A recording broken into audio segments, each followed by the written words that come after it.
Welcome back to From the Shed End. Welcome back to another video. I hope you're all doing well. It is Friday, which means only one thing, another preview, another win for Enzo Maresca and Chelsea in the Conference League last night. What a performance it was. A nice 4-1 victory. We're top of the Conference League, which is really good. We're going to get into everything in this video, but before we do so, please subscribe to the channel.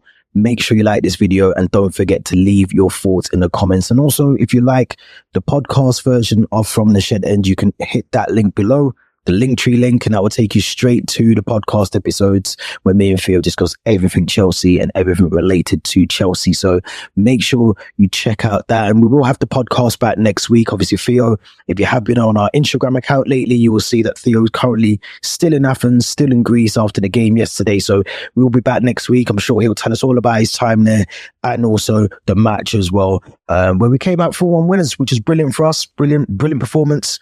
A lot of rotation in the squad, a lot of time, a lot of opportunity for some of the players that, we know are good players in our squad. We know that they're really good players. The Keenan Dewsbury Halls, who I thought was really good. Mykhailo Mudryk, we got to see a man of the match performance from him. Renato Vega, albeit from a centre-back role, but still played really well. We're going to get into everything. We're going to try and get into everything. But the game started really slow for us. It really did. It wasn't a game where, this was going to be the most difficult. Out of the games we've got in the Conference League, this was going to be the most difficult one. And it started to prove that very early on. I thought, Panathinaikos were just able to easily make things really difficult for us. Palestri, who I thought was really good for them. They were making chances, really good chances in that first 10, 15 minutes. And it almost felt like we were being pegged back in our own half. It really did feel like we were, at a point where it could go 1-0 to Panathinaikos if we weren't careful. I think the way that the game panned out was obviously really good, just in terms of the result for us. I think we dug deep. We got through those hard times in the first 10 or 15 minutes. But let's look at the lineup. Let's go through the lineup first of all, because as we knew already, if you watched the last video, you'll know that we definitely did have some changes, some that we expected, some that we didn't expect. But let's look at some of so we didn't obviously have Sanchez. We had Jurgensen in goal. We went with Dizazi. We went with we didn't have Colwell. We had Badiashile. We also had Renato Vega. Surprisingly, we had Mark Cucurella, who I thought would come on. I thought he would get some time, but I didn't think he would play from the start. So that was interesting. We got to see Mark Cucurella. It was a 2 of Enzo Fernandez and Keenan Dewsbury Hall in the midfield, which I think I had that as my midfield. We saw Mykhailo Mudryk on the left, who played out of his skin. 2 assists and a goal for Mudryk. Man of the match performance. We saw João Felix as our 10, who I can't find because he's our striker at the moment. João Felix is the 10. We had Pedro Neto on the right, and we had Christopher Nkunku as our striker. Now, I'm going to start with Christopher Nkunku because I feel like he really was. I know he scored the penalty, but I felt he was really, really ineffective in that game. I just felt like he didn't really, I don't know if it was a slow start from us or the fact that he wasn't really making the correct runs. But it just didn't seem like he was ever going to score apart from the penalty. He wasn't really making any chances for himself. And I know it was difficult because Panathinaikos, to credit them, defended really well up until, the goals started flooding in the second half. But I do think with Nkunku, it's really difficult because I'm trying to work out, obviously we know he's more suited as an attacking mid, plays in that sort of 10 role just behind the striker, which Cole Palmer's currently occupying, which is probably why he's not getting as much game time as he would like. But he just didn't really, I felt he was more in between defenders, and he was almost here for, I'd love to see his heat map, but he didn't feel like he was a striker for us yesterday. It almost felt like he was playing with a false 9 theoretically as we was, but it just didn't feel like he was meant. He wasn't a threat enough in goal yesterday for me in Kunku. And I don't know, I've been screaming for him to get opportunities and to play more, replace Nicholas Jackson at times as our striker, but it just didn't really work yesterday. Whether that was down to the really good defending by Panathinaikos or just the fact that, the instructions were from Maresca to sit a bit deeper and help out the attacking mid, the 10. Maybe that was the case. I don't know, but I was really impressed with Mudryk. Really impressed, because not only was he doing this and getting forward, he was also doing this and getting back and helping out Cucurella. Cucurella spent most of the second half here. And it almost, I don't know, he kind of worked in our favor, because the right winger for Panathinaikos was being drawn into midfield, almost very similar to what happened to Sancho with Trent on Sunday at Liverpool, was happening in this game yesterday, where Cucurella would drop into this role here. It freed up a lot of space. He almost dragged the right winger. The defender, the right back for Panathinaikos, was unsure. He didn't want to go to commit himself and leave Mudryk on his own, so he didn't really get forward enough. So it kind of nullified any attack on that right side from Panathinaikos. And if you remember, Palestri, a lot of that ball was being fed through him on the left, because obviously Dezazi, again, not a natural right back, wasn't really necessarily getting us forward as much as he wanted to, because he knew that there was a threat with Palestri on the left side. So he didn't really get forward, but for us, it worked really well. I thought Cucurella dropping into the space here, Enzo and Keenan Dewsbury-Hall. I think I said before, maybe in the preview, but Keenan Dewsbury-Hall, these are the sort of games I think he's going to thrive in against, unfortunately, less opposition than we potentially would see him against, like Newcastle on Sunday or Liverpool last Sunday.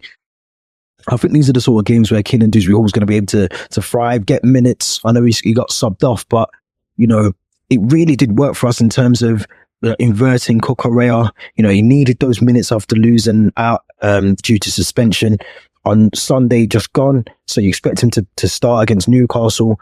I have to pick out Badiashile as well, because, again, another one I've been heavily critical of, and only the recognised centre-back, apart from obviously Dezazi at right-back, but Badiashile had a really good game yesterday. Really positive game from him. And Renato Vega as well, I have to credit him, obviously, again, makeshift in terms of a left centre-back, but that partnership, as I said, we still need to have that nailed down. It questions me still why we're not bringing Josh Achiampong into these games.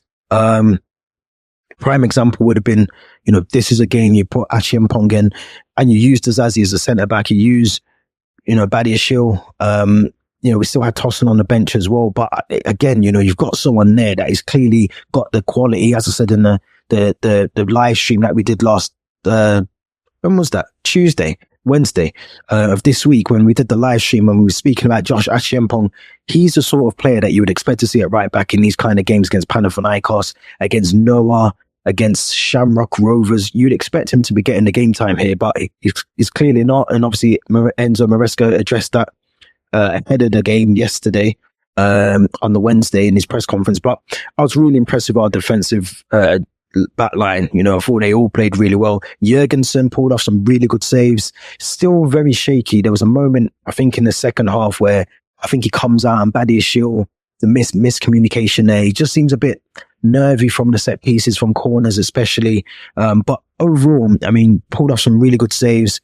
I still think he should be tested on Sunday as our number one. Out of the two, out of Sanchez and Jurgensen, I see more in Jurgensen, the more quality side of Jurgensen. Sanchez is a brilliant shot stopper, but as I said in the live stream on Wednesday, he's one of those players that it just worries me. When he's got the ball at his feet, Sanchez, it worries me a lot. And I think, Jurgensen, again, let's see what he can do. I think he's made a stake for himself to go into that goal on Sunday and make that number one goal jersey his, the first choice goalkeeper, make it his, because he definitely, for me, he showed the qualities yesterday, albeit against Panathinaikos, why he should potentially be our first choice goalkeeper. I was really impressed with João Felix as well. Obviously got the goal. I think he got an assist as well. But he was the one that was making things happen, where I would have expected Nkunku to be linking up with him. It was more Mudryk, it was more Pedro Neto in those attacking phases of our game yesterday. And João Felix was was here. He was everywhere. He was, he was occupying space here. He was receiving the ball from the two midfielders, running into the spaces here as well, feeding balls into Mudryk, linking up very well with with Pedro Neto and Mudryk. I mean, look, we need to see more of that from Mudryk. We really do, because the goal that he scored, okay, was quite scrappy, a little header in the goal, but if he's getting into those spaces and he's making, defenders think twice about going forward, and he's been able to track back and help, Cucurella as well, or Renato Vega, whoever it is at left back, if he's able to do that in the Premier League, that's all the fans want from him. I think all the fans just want him to be able to perform as he is at this. I said yesterday on Twitter that maybe this is his level, maybe playing against an opposition like Panathinaikos, against Servette, against some of the other teams that we'll come up against in the Conference League. Maybe that's his level. And that sounds really bad and disrespectful to some of the teams, but we don't see that when he comes on against some of the Premier League opposition.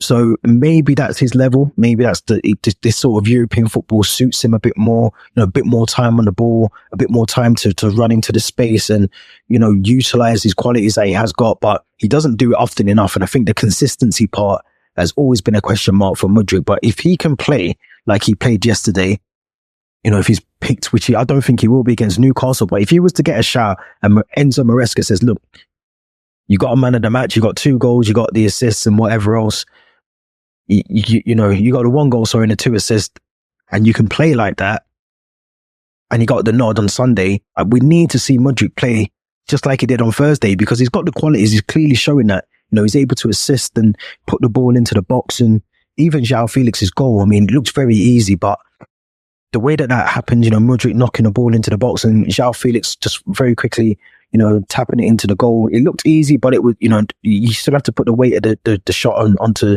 and make sure it's correct, which João Felix did. And the weight of the ball from Mudryk was brilliant as well. We have to talk about Panathinaikos and these laser pens, man, because these laser pens were crazy. I mean, Nkunku was taking his penalty, and it looked like Blackpool. I thought it was at Blackpool Lights. It was crazy. There were so many of them around, and you either have to stamp that out, because I remember we seen it in the African Cup of Nations as well a couple of years ago.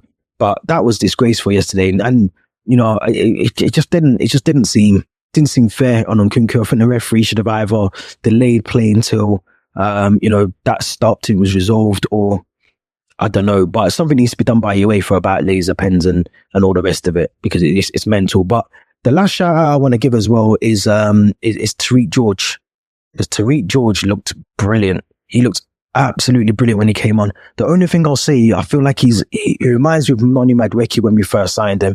Got the speed, got the ability to take on players and get past them, and got a bit of trickery about him. But that final pass, or that final thing that you need to do, the decision-making part, it feels a little bit like Mykhailo Mudryk when we first got him at Chelsea. But, Tariq George is very young still.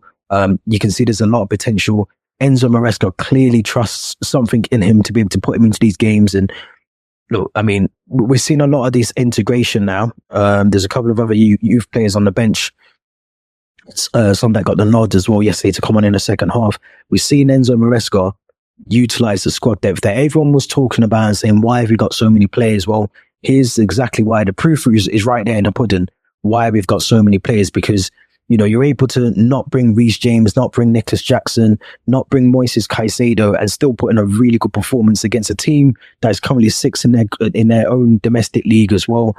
And Panathinaikos, like I said, credit to them, they did still have chance in that second half. It wasn't a walk in the park. 4-1 looks flattering on the scoreline, but they actually did have really good chances to score goals. And it was only because of how well we defended and the saves that Jurgensen was making why we kept the scoreline down.